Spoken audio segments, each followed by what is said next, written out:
Hello বন্ধুরা, লাল শাক রান্না করেছি। নতুন লাল শাক খেতে খুব ভালো। তোমরা দেখো, রসুন রসুন সম্বাদ দিয়েছি, কালো জিরে সম্বাদ দিয়েছি, দিয়ে লাল শাক রান্না করলাম। ভিডিওটি ভালো লাগলে সাবস্ক্রাইব করে দেবে।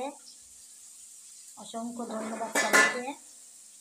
লাল শাক নতুন নতুন উঠলে খেতে ভালোই লাগে। তোমরা কে কেমন আছো জানাবে। সবাই দেখবে ভিডিওটা। আর কি বলবো,